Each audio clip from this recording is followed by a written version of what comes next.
Hello my dear student, আশা করি তোমরা সকলেই খুব ভালো আছো। আজকে আবার একটা নতুন ফিজিক্যাল সায়েন্সের ভিডিও নিয়ে চলে এসেছি। এর আগের দিন আমরা ফিজিক্যাল সায়েন্সের যে ভিডিওটি আপলোড করেছিলাম, অর্থাৎ যেটা হচ্ছে ডে 1, সেই ভিডিওর লিঙ্ক কিন্তু আমি এই ভিডিওর ডেসক্রিপশান বক্সে দিয়ে রাখবো। আর তাছাড়া তো তোমরা জানোই যে আমাদের এই চ্যানেলে লাইফ সায়েন্স, জিকে, রিজনিংয়ের বেশ কিছু মক টেস্ট কিন্তু নেওয়া হয়ে গিয়েছে এবং পরবর্তীতে আরও মক টেস্ট আপলোড করা হবে। তাই সেই ভিডিওগুলোর লিঙ্ক কিন্তু একই সঙ্গে এই ভিডিও ডেসক্রিপশান বক্সে দেওয়া থাকবে। তোমরা সেখান থেকে অবশ্যই আগের ভিডিওগুলো দেখে নেবে। এবং আজকে আমরা মোট 20টি প্রশ্ন কিন্তু এই ভিডিওতে সলভ করব ফিজিক্যাল সায়েন্স থেকে। আর তোমাদেরকে বলে রাখি, তোমরা যারা আমার চ্যানেলের নতুন ভিডিও দেখছো তারা অবশ্যই কিন্তু আমার চ্যানেলটিকে সাবস্ক্রাইব করবে এবং ভিডিওগুলো বন্ধুদের মধ্যে শেয়ার করে দেবে। তাহলে চলো আমরা আজকে আমাদের প্রথম কোশ্চেন দেখে নিই। কী বলা হয়েছে দেখো, সৌরকোষে ব্যবহৃত অর্ধপরিবাহীর নাম কি? জার্মেনিয়াম, সিলিকন, অ্যালুমিনিয়াম নাকি গ্রাফাইট? তো সৌরকোষে ব্যবহৃত হয় যে অর্ধপরিবাহী তার নাম হচ্ছে কি সিলিকন। নেক্সট 2 নম্বর প্রশ্নে দেখো বলা হয়েছে ব্যতিক্রান্ত প্রসারণ কোথায় দেখা যায়? অ্যারিলিনের, বেনজিনের, পারদের নাকি জলের? তো এটা হয়ে যাবে ব্যতিক্রান্ত প্রসারণ দেখা যায় জলের। তারপর 3 নম্বর প্রশ্নটিতে দেখো বলা হয়েছে আলোর তরঙ্গ দৈর্ঘ্য কোন বর্ণের সবচেয়ে বেশি? নীল, লাল, বেগুনি নাকি হচ্ছে হলুদ? তো এখানে অ্যান্সার হয়ে যাবে আলোর তরঙ্গ দৈর্ঘ্য লাল বর্ণের সবচেয়ে বেশি হয়ে থাকে। তারপর 4 নম্বর প্রশ্নটিতে দেখো বলা হয়েছে তড়িৎ পরিবহনের জন্য দায়ী প্রোটন, নিউট্রন, মেসন নাকি মুক্ত ইলেকট্রন কণা? তো 4 নম্বর প্রশ্নের উত্তরটি হয়ে যাবে যে তড়িৎ পরিবহনের জন্য দায়ী আমাদের হচ্ছে কি যে মুক্ত ইলেকট্রন কণা।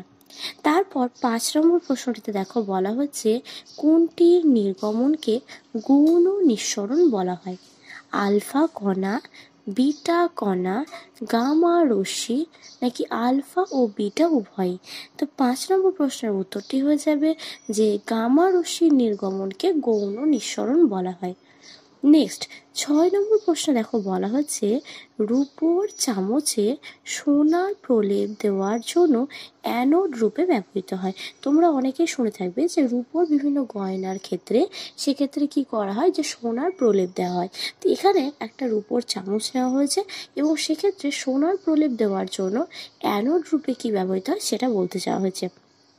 দেখো অপশান দেওয়া হয়েছে কি পিটি, এজি, এইউ, এসএন। তো তোমরা জানো যে কি না, তো এইউ সেটা হচ্ছে কি আমাদের অ্যান্সার হয়ে যাবে অ্যানোড রূপে ব্যবহৃত হয়। তোমরা আমাকে কমেন্টে জানিও যে ক্যাথোড রূপে তাহলে কি ব্যবহৃত হয়। নেক্সট 7 নম্বর প্রশ্নে দেখো বলা হয়েছে নেসলার বিকারকের সঙ্গে বিক্রিয়া করে বাদামি বর্ণের অধক্ষেপ উৎপন্ন করে কে? গ্রাফাইট, অ্যামোনিয়া, হাইড্রোজেন ক্লোরাইড নাকি HNO3? তো এখানে অ্যান্সার হয়ে যাবে 7 নম্বরের যে NH3। তারপর 8 নম্বর প্রশ্নটিতে দেখো বলা হয়েছে জিঙ্ক ব্লেন্ড কোন ধাতুর আকরিক? Zn, Fe, Cu নাকি Al? তো এখানে হয়ে যাবে যে জিঙ্ক ব্লেড এটি হয়ে যাবে হচ্ছে কি জিঙ্কের, অর্থাৎ Zn ধাতুর হচ্ছে আকরিক। তারপর 9 নম্বর প্রশ্নটিতে দেখো বলা হচ্ছে স্বাভাবিকভাবে ওজোন স্তর গঠিত হয় কোথায়? কিভাবে না, তো O2 এবং জলীয় বাষ্পের ক্রিয়ায়, ইউভি রশ্মির সাথে O2 এর ক্রিয়ায়, সিএফসির সাথে O2 এর ক্রিয়ায় নাকি IR রশ্মির সাথে O2 এর ক্রিয়ায়? তো এখানে 9 নম্বর প্রশ্নের উত্তরটি হয়ে যাবে যে ওজোন স্তর গঠিত হয় সাধারণত ইউভি রশ্মির সাথে O2 এর ক্রিয়ার ফলে, অর্থাৎ ইউভি রশ্মির সাথে যখন অক্সিজেন ক্রিয়া করে তখন। তারপর 10 নম্বর প্রশ্নটিতে দেখো বলা হয়েছে কোনো গ্যাসের মোলার ভর m গ্রাম এবং অ্যাভোগাড্রো সংখ্যা n হলে একটি অণুর ভর গ্রাম এককে হবে mn, m+n, m-n নাকি m/n? তো 10 নম্বর প্রশ্নের উত্তরটি হয়ে যাবে m/n। তারপর আমরা চলো 11 নম্বর প্রশ্নটি দেখে নিই।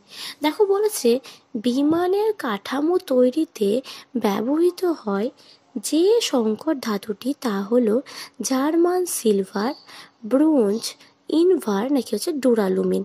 তো 11 নম্বর প্রশ্নের উত্তরটি হয়ে যাবে যে বিমানের কাঠামো তৈরিতে ব্যবহৃত হয় যে সংকর ধাতুটি তা হচ্ছে ডুরালুমিন।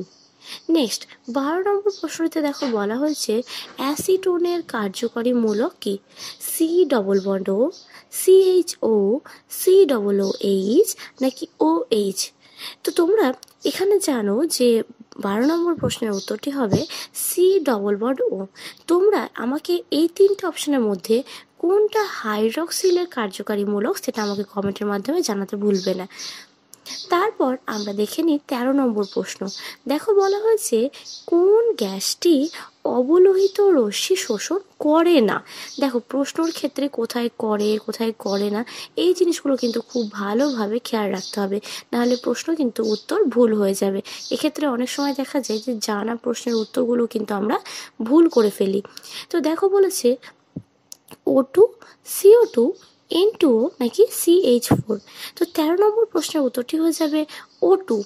তারপর 14 নম্বর প্রশ্নটিতে দেখো বলা হয়েছে স্থির উষ্ণতায় আদর্শ গ্যাসের PVP লেখটি কেমন?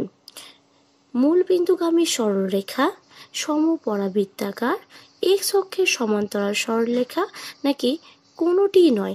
দেখো তোমাদেরকে আমি এটা পাশে গ্রাফটা দিয়ে দিয়েছি কীরকম হবে। তো এখানে অ্যান্সারটা হয়ে যাবে হচ্ছে কি এক্স অক্ষের সমান্তরাল সরলরেখা। তারপর 15 নম্বর প্রশ্নে বলা হয়েছে কঠিন পদার্থের ক্ষেত্র প্রসারণ গুণাঙ্কের একক কি? Semi square, centigrade to the power -1, centigrade to the power -1 semi square. তো এখানে আমাদের 15 নম্বর প্রশ্নের উত্তরটি হয়ে যাবে বি। তারপর 16 নম্বর প্রশ্নটিতে দেখো বলা হয়েছে সাদা আলোক প্রিজমের মধ্য দিয়ে অতিক্রম করার পর সর্বোচ্চ বিচ্যুতি কোন আলো দেখায়? লাল, হলুদ, নীল নাকি বেগুনি। এখানে 16 নম্বর প্রশ্নের উত্তরটি হবে যে যখন কি হয় যে সাদা আলোক প্রিজমের মধ্যে দিয়ে যখন পাস করানো হয় তখন কি হয় সর্বোচ্চ বিচ্যুতি দেখতে পাওয়া যায় বেগুনি রঙের আলোর ক্ষেত্রে। তো ডি হয়ে যাবে এটা সঠিক উত্তর। তারপর 17 নম্বর প্রশ্নটিতে দেখো বলা হয়েছে কোনো গোলীয় দর্পণের বক্রতা কেন্দ্রগামী আলোক রশ্মি দর্পণের উপর প্রতিফলনের পরে প্রতিফলিত রশ্মি কোন পথে যায়? আলোক কেন্দ্রের মধ্য দিয়ে, মুখ্য ফোকাসের মধ্য দিয়ে, মেরু বিন্দুর মধ্য দিয়ে নাকি প্রধান অক্ষের সমান্তরাল রূপে। তো 17 নম্বর প্রশ্নের উত্তরটি হয়ে যাবে যে আলোক কেন্দ্রের মধ্য দিয়ে যায়। তারপর 18 নম্বর প্রশ্নটিতে দেখো বলেছে রোধাঙ্কের এসআই এককটি হলো, এই আনসারটা আমি না বললেও তোমরা জানো এটি হবে কি ওহম, অর্থাৎ বি হয়ে যাবে এটা সঠিক উত্তর। 19 নম্বর প্রশ্নটিতে দেখো বলা হয়েছে লেঞ্জের সূত্র কোন সংরক্ষণ নীতির ওপর প্রতিষ্ঠিত? শক্তি, ভর, ভরবেগ নাকি হচ্ছে বল। তো 19 নম্বর প্রশ্নের উত্তরটি হয়ে যাবে লেঞ্জের যে সংরক্ষণ নীতি সেটি হচ্ছে কি শক্তির নীতির ওপর প্রতিষ্ঠিত। তারপর চলো আমরা 20 নম্বর কোশ্চেনটি দেখে নিই। দেখো বলা হয়েছে কোন তেজস্ক্রিয় রশ্মি ধনাত্মক চার্জযুক্ত পাতের দিকে আকৃষ্ট হয়? আলফা, বিটা, গামা নাকি কোনোটি নয়। তো 20 নম্বর প্রশ্নের উত্তরটি হয়ে যাবে যে বিটা যে তেজস্ক্রিয় রশ্মি হয় সেটি ধনাত্মক চার্জযুক্ত পাতের দিকে আকৃষ্ট হয়।